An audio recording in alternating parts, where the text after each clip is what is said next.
লাভার সাথে লাভ আমার অনেক দিনের। সবাই যখন দার্জিলিংয়ের বাইরে অফবিটের সন্ধানে, তখনই সামনে এসেছিল কালিম্পংয়ের লাভা রিসর্ট। সবাই মিলে 3 দিনের জন্য বেরিয়ে পড়েছিলাম লাভার উদ্দেশ্যে। লাভা মানে ঘিঞ্জি বাজার নয়, লাভা মানে মনেস্ট্রি নয়, লাভা মানে হলো পাইনের জঙ্গলে ঘেরা শান্ত মেঘের দেশ। 7,000 ফুটের বেশি উচ্চতায় নেওড়া ভ্যালি রিজার্ভ ফরেস্ট, হিমশীতল পাহাড়ি ঝর্ণা, জঙ্গলে ঘেরা কটেজ, সবকিছু নিয়ে এই কম খরচে সম্পূর্ণ ট্যুরটি কেমন ছিল, আপনারা কিভাবে ট্যুরটি করবেন, সেটাই আপনাদের সামনে তুলে ধরছি।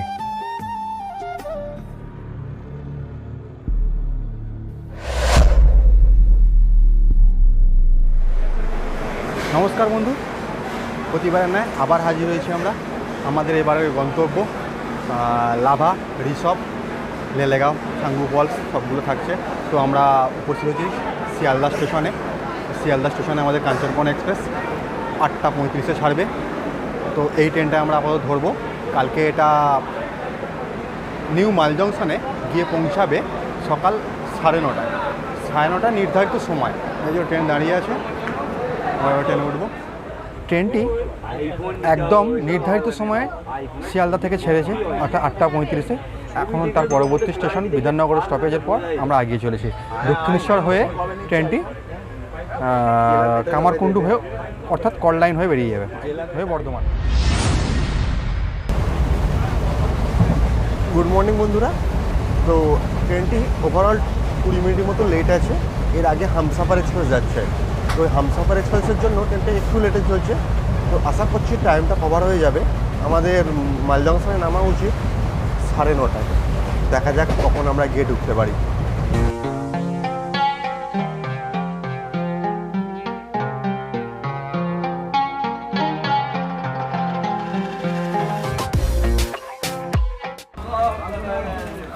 ঘড়ির কাঁটা বলছে সময় সকাল 8টা।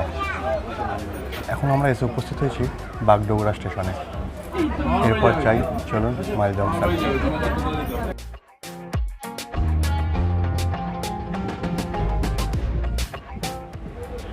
শিলিগুড়ি জংশনে ট্রেনটা এসে ইঞ্জিন চেঞ্জ হলো, হয়ে আবার যেদিক থেকে এলাম ওই দিকেই যাচ্ছে। অর্থাৎ এরপর এটা সোজা যাবে হচ্ছে আলিপুরদুয়ার। এখন ট্রেনটা যেখান দিয়ে যাচ্ছে এটা পুরোপুরি একদম গভীর জঙ্গলের মধ্য দিয়ে।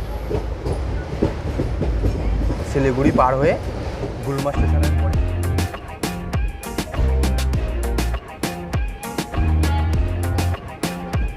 কাঞ্চনকন্যা এক্সপ্রেসে আসার এটি অন্যতম একটি কারণ। ট্রেনটি ডুয়ার্সের মধ্য দিয়ে যায়। বেশ কিছু এলিফ্যান্ট করিডোর, গভীর জঙ্গল, তিস্তা করোনেশন ব্রিজ, অনেকগুলো খরস্রোতা নদী, আর চায়ের বাগান দুদিকে তো আছেই।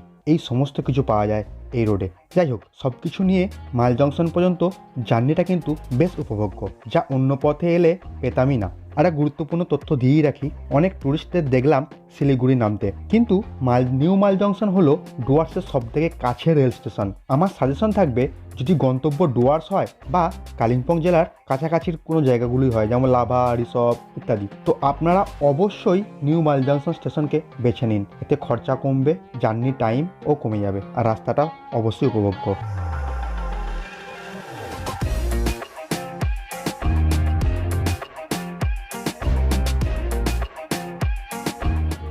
ফাইনালি এসে উপস্থিত হয়েছি নিউ মাল জাংশন। তো এই নিউ মাল জাংশন হচ্ছে লাভা রিসর্ট লেলেগাঁও এই জায়গাগুলোর সব থেকে নিয়ারেস্ট স্টেশন।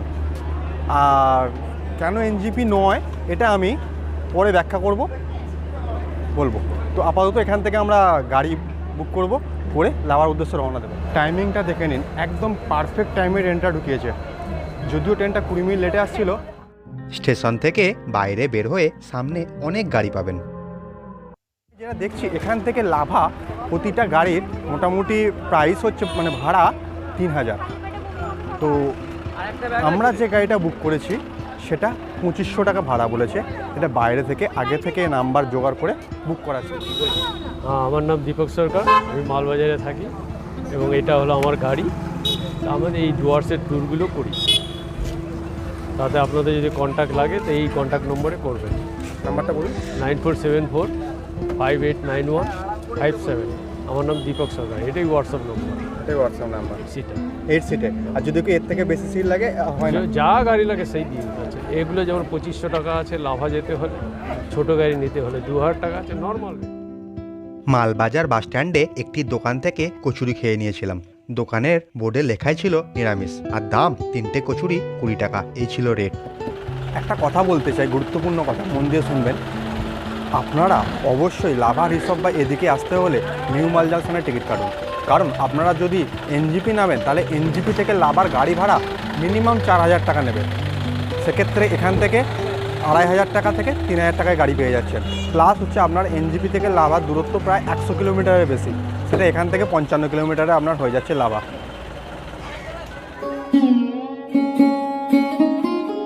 পথের সৌন্দর্য অপরিসীম, দুদিকে সবুজ চা বাগান, আর তার বুক চিরে চলে গেছে কালো মসৃণ পিচের রাস্তা।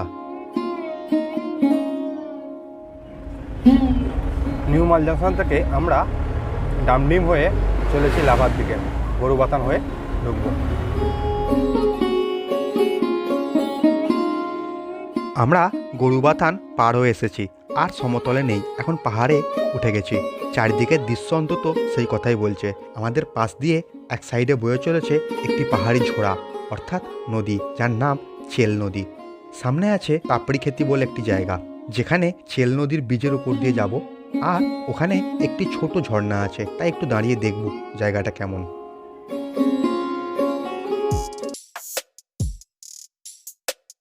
এই হলো আমি, চলুন দেখাই। এই যে আমি উঠছি এর উপরে উঠে আপনাদের ভিউটা দেখাচ্ছি।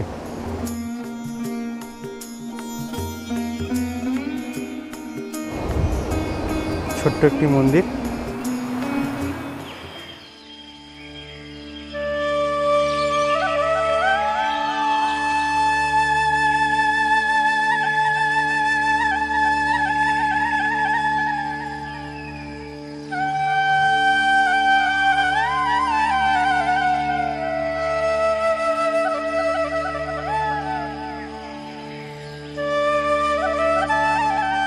দেখছেন কোথায় আছি দাঁড়িয়ে, অতীব সুন্দর একটি জায়গা।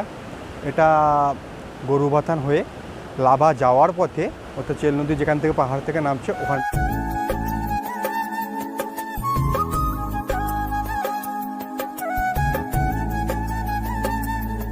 আগিয়ে চলেছি লাভার দিকে।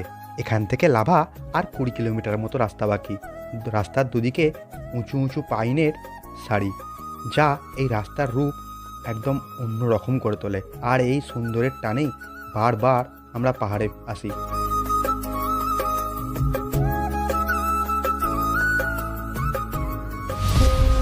আমরা এসে উপস্থিত হয়েছি লাভা বাজার। নিউমাল জংশন থেকে প্রায় 2 ঘন্টা 30 মিনিট লাগলো। লাভা মনেস্ট্রিকে পাশে রেখে বাজার ছাড়িয়ে এগিয়ে যাব। আমাদের আগে থেকে বুকিং করা পশ্চিমবঙ্গ সরকারের ফরেস্ট ডিপার্টমেন্টের WBFDC লাভা কটেজের উদ্দেশ্যে। হোটেলের রিসেপশনে বুকিং স্লিপ জমা দিয়ে আমরা কটেজের উদ্দেশ্যে রওনা দিই। এখানে প্রতিটি রুম একটি করে কটেজ। বেশ কিছুটা উপরে পাইনের জঙ্গলে কটেজগুলি অবস্থিত। মূলত 3 প্রকার কটেজ আছে এখানে। স্ট্যান্ডার্ড রুম 2200 টাকা ভাড়া, ডিলাক্স রুম 2800 টাকা ভাড়া, সুপার ডিলাক্স রুম 3500 টাকা ভাড়া। আমরা যেহেতু অনেকজন ছিলাম তাই 3 রকমের রুমই ছিল আমাদের সঙ্গে। এখানে ক্যান্টিনও আছে, যেখানে খাবারের কোনো অসুবিধা নেই। লাভা WBFDC কটেজ নিয়ে একটি ভিডিও এই ভ্রমণের ঠিকানা চ্যানেলে অলরেডি আছে, ইচ্ছা হলে দেখতেই পারেন। উপরে আই বটনে ক্লিক করে অথবা ডেসক্রিপশনে আমি লিঙ্ক দিয়ে রাখছি, এখান থেকে ইচ্ছা দেখে নিন, পুরো ডিটেলসে আছে।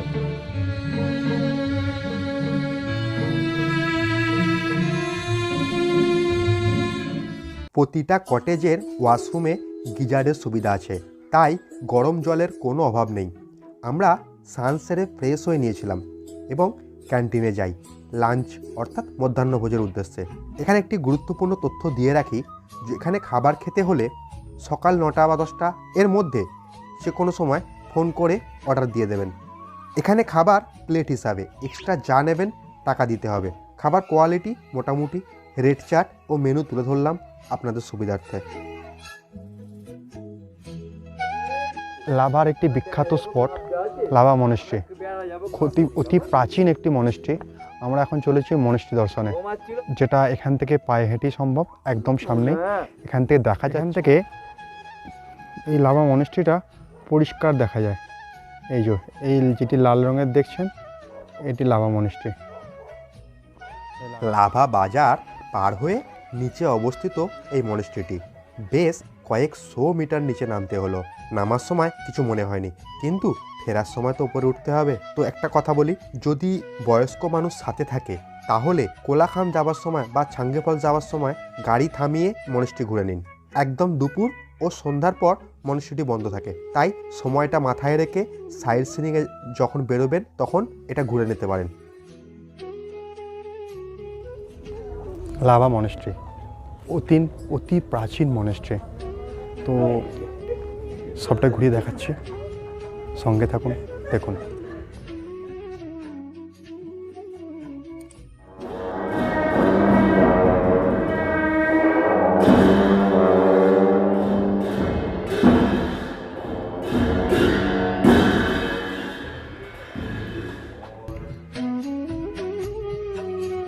আবাসিক লামাগণের দ্বারা প্রার্থনা কক্ষে ব্যবহৃত বাদ্যযন্ত্র শুনলেন।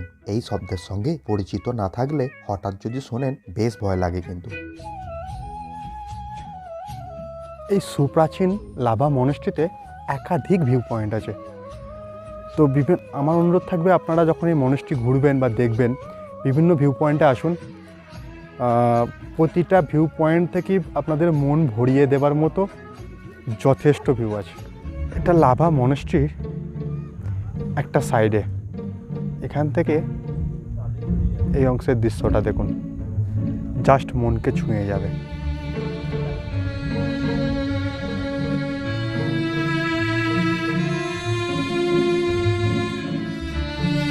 প্রচুর লামা পাবেন এখানে।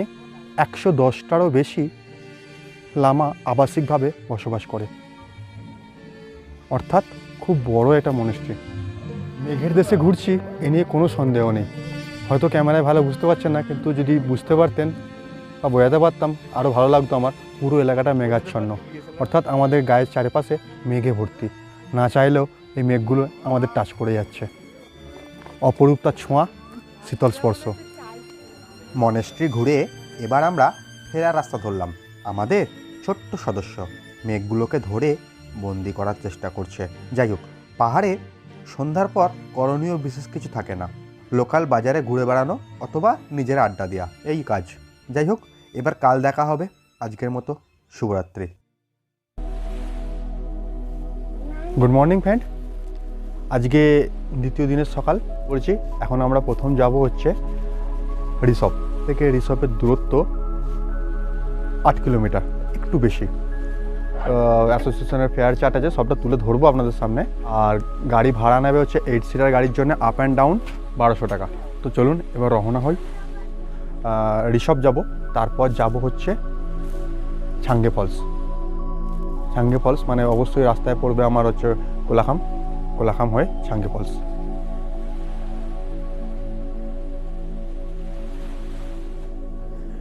দেখেছেন এলাকাটা? দেখে কি মনে হচ্ছে? এই রাস্তা, লাল রাস্তা আগিয়ে গেছে উপরে, আর এই হলো টোটাল রিসর্টের এলাকাটা। দেখে কোনো অংশেই মনে হচ্ছে না যে এটা কোনো হন্টেড মুভির শুটিং প্লেস নয়। আমার তো তাই মনে হচ্ছে। খুব সুন্দর লোকেশন। পুরো এলাকাটা একটু ভালো করে দেখুন।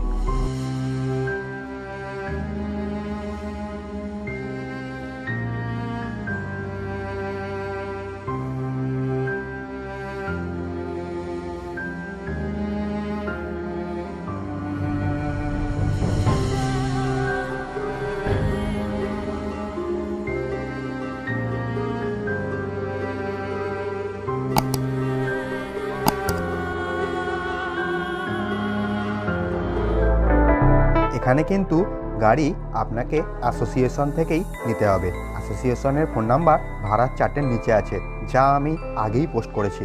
যাই হোক, ওয়েদারের উপর কোনো ভরসা নেই, তাই যত তাড়াতাড়ি সম্ভব আমরা বেরিয়েছি, অর্থাৎ সকাল 7:30-এ আমরা বেরিয়ে পড়েছি রিসর্টের উদ্দেশ্যে। রিসব অ্যাকচুয়ালি লাভা থেকে অনেকটা উঁচুতে, অর্থাৎ লাভা যদি সমুদ্রপৃষ্ঠ থেকে উচ্চতা দেখি এই 6015-20 হবে, আর ঋষভ সেখানে প্রায় 8200 মিটার 200 ফুট উঁচুতে, অর্থাৎ উচ্চতা অনেকটাই বেশি, যেখান থেকে কাঞ্চনজঙ্ঘার প্রায় 180 ডিগ্রি ভিউ পাওয়া যায়।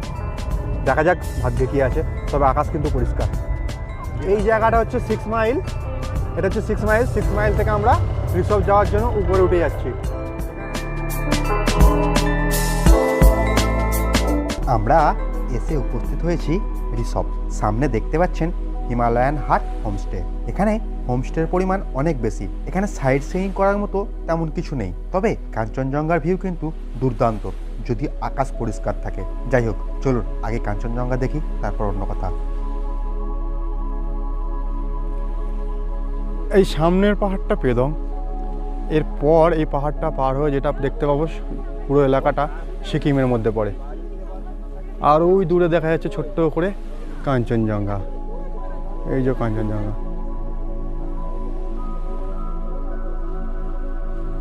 এখন আছি আপার রিসপে। এই রাস্তাটা লোয়ার রিসপের দিকে নেমে গেছে, আর সামনের হোটেলটি নিউ সোনার বাংলা। আপার রিসপে কাঞ্চনজঙ্ঘার ভিউ ভালো হবে এটি বলার অপেক্ষা রাখে না, কারণ এটি অনেকটা উঁচুতে। এখানে একটা কথা বলতে পারি, আপনারা প্রথমে রিসপে আসুন, একটা রাত এখানে থাকুন, তারপর নিচের দিকে নামতে থাকুন, অর্থাৎ লাভা কোলাখাম যান। ট্যুর প্ল্যানটা এইভাবে সাজিয়ে নিতে পারেন, প্রথম উপর দিক অর্থাৎ ঋষভ, তারপরে আস্তে আস্তে লাভা, তারপর কোলাখাম হয়ে নিচের দিকে নামতে থাকুন। এটা আমার মতে মন্দ হবে না। অথবা আমরা যেটা করেছি ওটাও করতে পারেন, যেমন একদম এসে লাভা স্টে করলাম, তারপর ঋষভের দিকে ঘুরতে যাব, ওদিকে কোলাখামে ঘুরতে যাব।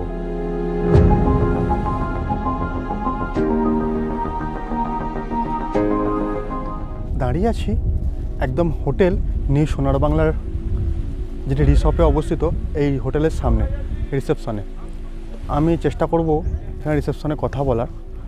এই হোটেলটির লোকেশন সব থেকে ভালো। একদম হোটেলের রুম থেকে বসে আপনি সামনে ব্যালকনি বা রুম থেকে আপনি পুরোপুরি কাঞ্চনজঙ্ঘার 180 ডিগ্রি ভিউ পাবেন। তো রেটটাও আমি একটু জানার চেষ্টা করব, আর কন্ট্যাক্ট নাম্বার তো আমি দিচ্ছি, রেটটা জানার চেষ্টা করছি, দেখি হোটেল রিসেপশনে যদি কেউ থাকে। এই দাদা এই হোটেল সোনার বাংলার ম্যানেজার কাম রিসেপশনের সমস্ত উনি দেখাশোনা করেন, তো ওনার থেকে একটু জেনে নেবো এই হোটেল সম্বন্ধে বা রেট সব কিছু। দাদা বলুন।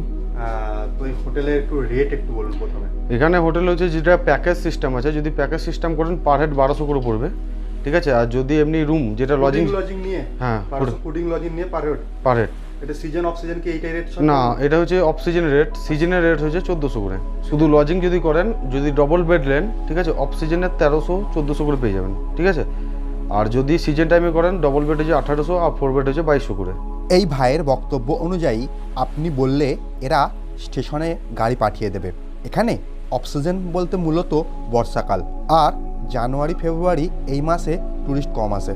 অতএব বর্ষা এবং ভরা শীত এই সময় ছাড়া সারা বছর এখানে আপনি আসতে পারবেন। এখানে তেমন কিছু ঘোরার জায়গা নেই। পরিষ্কার আকাশ থাকলে একদিকে নাথুলা বর্ডার, অন্যদিকে কাঞ্চনজঙ্ঘা দেখতে পারেন। তবে এখানে অনেকে লাভা থেকে পায়ে হেঁটে অর্থাৎ ট্রেক করে আসে, তার জন্য অবশ্য অন্য পথ আছে জঙ্গলের মধ্য দিয়ে। একদিন দুদিনের জন্য ব্যাগ গুছিয়ে রওনা হয়ে যান ঋষভের দিকে। এরপর আমরা ঋষভ ছেড়ে লাভায় ফিরে এসেছি। এখানে একটি ভিউ পয়েন্টে এসেছি, আমার সাথে আপনারাও দেখে নিন এখানের সৌন্দর্য।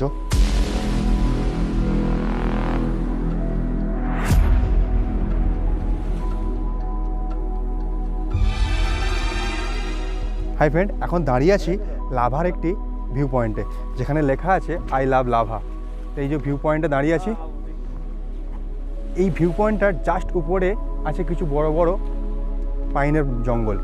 এই যে পাইনের জঙ্গলের যে ভিউটা আছে, এই ভিউটা আমরা যে রিসর্টে আছি অর্থাৎ ওই WBFDCর যে ফরেস্ট কটেজ, ওখানেও এরকমই ভিউ পাওয়া যাচ্ছে। এর থেকেও ভালো ভিউ ওখান থেকে পুরো এলাকাটা দেখা যাচ্ছে। এই হলো আমাদের দলবল সবাই।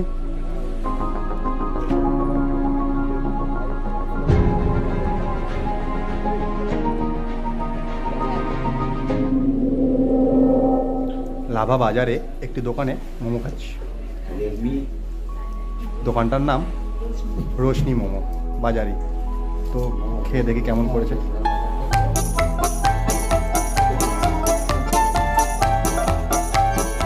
সকালে ব্রেকফাস্ট করার দরকার, তো দাঁড়িয়েছিলাম ওই রশ্মি মোমো হাউসে, মোমো খেলাম, ভালো লাগলো না।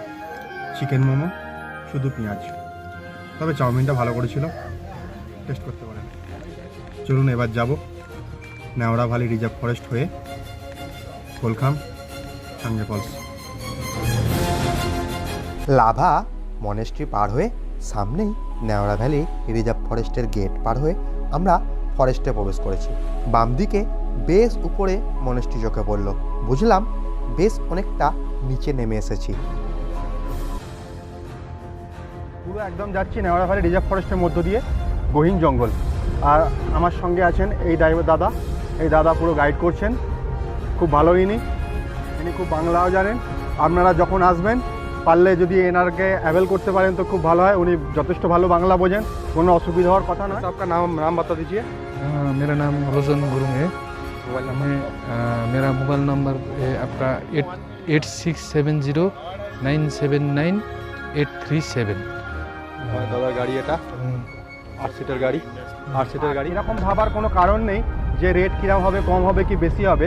Lava totally lava taxi union থেকে রেট ফিক্স, তো ওই রেটই হয়, তো সুতরাং রেট নিয়ে ভাবার কোনো কারণ নেই। নেওড়া ভ্যালি রিজার্ভ ফরেস্ট খুব গভীর জঙ্গল। অ্যাকচুয়ালি কোলাখাম, লাভা সবই এই ফরেস্টের মধ্যে পড়ে। এই জঙ্গলে অনেক হিংস্র বন্যপ্রাণী আছে, এমনকি জঙ্গলে কুকুরগুলো দল বেঁধে হরিণ শিকার করে। স্থানীয় লোকের বক্তব্য এমনই। বর্ষাকালে এমনি প্রজনন ঋতু, তারপর জোঁকের উৎপাত প্রচুর পরিমাণে বেড়ে যায়, ফলে বন্যপ্রাণীরা সবাই জঙ্গল ছেড়ে বাইরে বেরিয়ে আসতে চায়। আর জঙ্গলে তেমন কোনো বর্ডার বা বেড়া দেওয়া নেই, সুতরাং রাতের দিকে বা দিনেও বন্যপ্রাণীর দেখা পেলে অবাক হব না। বর্ষাকালে বন্যপ্রাণীর দেখা পাওয়া অনেক সহজ, কিন্তু জোঁকের উৎপাত এত বেশি যে যার জন্য আমি বারণ করব বর্ষাকালে এখানে আসবেন না। বর্ষাকালে এখানে আসার জন্য একদমই আদর্শ হবে না।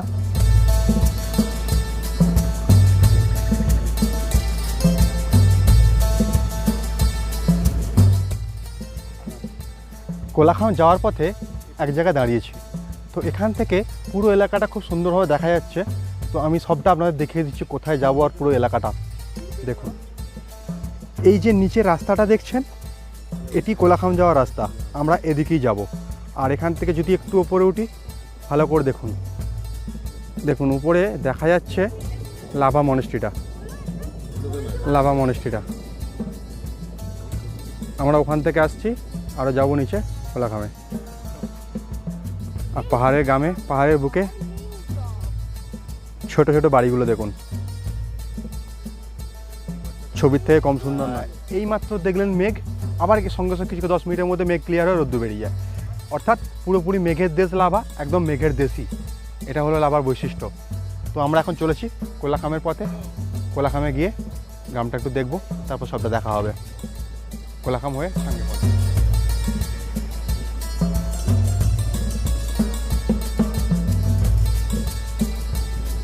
এনভিজেটি রিসর্ট, এটি একটি প্রাইভেট রিসর্ট যা একদম জঙ্গলের মধ্যে দারুণ লোকেশনে অবস্থিত।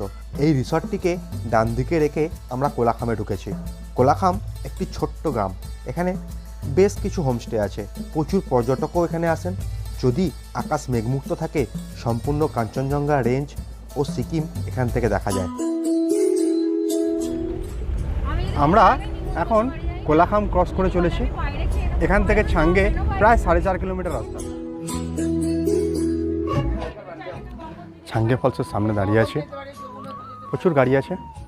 এখান থেকে ছাঙ্গে ফলস বেশ খানিকটা রাস্তা নামতে হয়, দেখাচ্ছি আপনাকে। পিছনে দেখছেন ছাঙ্গে ফলসের টিকিট কাউন্টার। এখানে পার হেড 20 টাকা টিকিট নেয়, আর লাঠি যদি দরকার হয় লাঠি নিয়ে নামতে পারেন, লাঠির জন্য 10 টাকা করে নেয়। ছাঙ্গে ফলসের নামার রাস্তায় তো মেন রোড থেকে এই ছাঙ্গে ফলস বেশ নিচে, প্রায় 1 কিলোমিটার হবে। এতটা নিচে আপনাকে নামতে হবে এই ছাঙ্গে ফলস ঝর্ণা দেখতে। তো অল্পই কিছুটা সিঁড়ি আছে, তারপর এরম রাস্তা।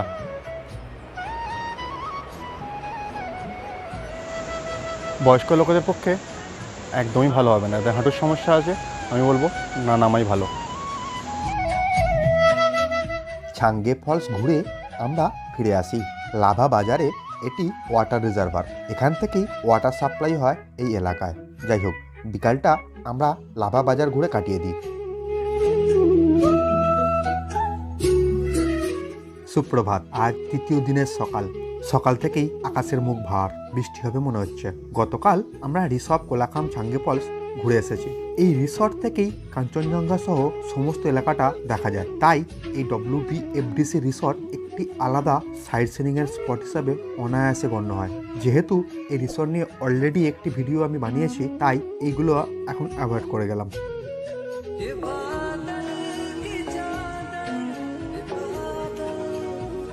তো লাভায় এই WBFDC কটেজ, এইখানে পাহাড়ের উপরে বৃষ্টি অনবদ্য, দারুণ লাগছে।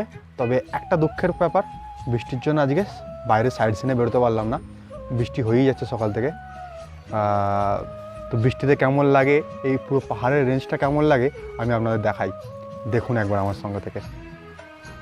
পুরো রাস্তা ভিজে গেছে, বৃষ্টি পড়ছে, কিন্তু এত বড় বড় মহিরুহের জন্য, অর্থাৎ বড় বড় পাইন গাছের জন্য বৃষ্টির জলটা ঠিকঠাকভাবে নিচে এসে পড়ছে না, পুরোপুরি আটকে দিচ্ছে। হালকাভাবে ঝিরিঝিরিভাবে বৃষ্টিটা পড়ছে। আর নিচে পাহাড়টা কেমন লাগে ওই ভিউ পয়েন্টে গিয়ে আপনাদের দেখাবো। আপনারা আমার সাথে দেখুন পাহাড়ে মেঘের লুকোচুরি, কিভাবে উপত্যকা মেঘে ঢেকে যায়। আপনারা দেখতে থাকুন, আমি এই ফাঁকে কিছু গুরুত্বপূর্ণ তথ্য শেয়ার করি। 1. প্রয়োজনীয় ওষুধ অবশ্যই সঙ্গে আনবেন। কালিম্পং ও গরুবাথান ছাড়া ভালো ওষুধের দোকান নেই। থাকার মধ্যে লাভাতে আছে একটি government health centre. 2. Dry food অবশ্যই বেশি পরিমাণে সঙ্গে আনবেন। 3. এখানে ঝর্ণার জল ব্যবহৃত হয়, কিন্তু কোনো অসুবিধা হবে না, যথেষ্ট ভালো। ইচ্ছা হলে কেনা জলও খেতে পারেন। লাভাতে কোনো মশা নেই। 5. বর্ষাকালে প্রচুর জোঁক থাকে, তাই ভেবে আসবেন। দুপুরের পর বৃষ্টি একটু থামে, তারপর আমরা বেরিয়ে পড়ি সাম্বিয়ং টি গার্ডেন দেখতে। যদি সময় পাই তাহলে লেলেগাঁওয়ের দিকে একটি মনেস্ট্রি আছে, ওখানেও যাওয়ার ইচ্ছা আছে। বৃষ্টির জন্য ও লেলেগাঁওয়ে হ্যাঙ্গিং ব্রিজ বন্ধ থাকে, এই কারণে আমরা আর লেলেগাঁও যাইনি।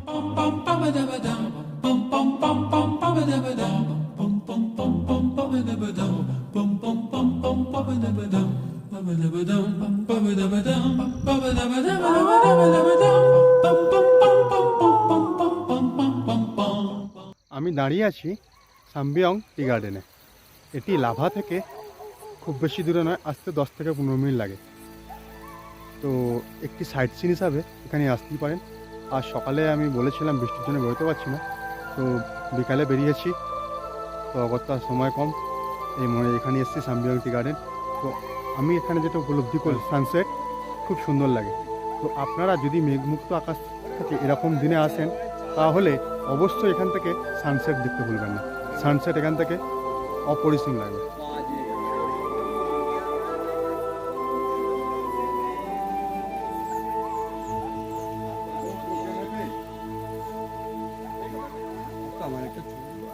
সাম্বিয়ং টি গার্ডেন দেখলাম, দেখে আমরা আবার চললাম লাভার পথে। আজ চতুর্থ দিনের সকাল, ক্যান্টিনে লাঞ্চ বলা আছে। লাঞ্চ করে 12টার মধ্যে আমরা লাভা ছেড়ে বেরিয়ে পড়ব বাড়ির উদ্দেশ্যে। যেতে যেতে আপনাদের খরচার পরিমাণটা বলে দেব। লাভা ঘোরা মোটামুটি শেষ করে আমরা এখন চলেছি এনজিপির দিকে। এনজিপি থেকে সরাইঘাট ধরব। তো এখান থেকে লাভা ট্যাক্সি অ্যাসোসিয়েশনের রেট অনুযায়ী এখান থেকে এনজিপির ভাড়া নেয় 8 সিটার গাড়ি 4000 টাকা। আমরা ফেরার পথ ধরেছি, খরচাটা বলেই দিই। যেহেতু ঘুরতে হবে কার বুক করে, তাই অবশ্যই চেষ্টা করবেন একটি গাড়ির মতো গ্রুপ করে আসার, তাহলে গাড়ি ভাড়ার খরচাটা অন্তত অনেকটা বেঁচে যাবে। আচ্ছা, টোটাল খরচ ও পার হেড খরচ আমি তুলে ধরলাম, এর খুব বেশি পার্থক্য হবে বলে মনে হয় না। আর দেরি কেন, 4 দিনের ছুটি ম্যানেজ করুন, করে এই ঘুরে চলে আসুন এই মেঘের দেশে। যে কোনো রকম জিজ্ঞাসা প্রশ্ন থাকলে অবশ্যই কমেন্ট সেকশন থাকছে আপনাদের জন্য, কমেন্ট করে জানাবেন। আর যদি ভিডিওটি ভালো লাগে সাবস্ক্রাইব করে সঙ্গে থাকবেন বন্ধুরা। আর সম্পূর্ণ ভিডিওটি দেখার জন্য অনেক অনেক অনেক ধন্যবাদ।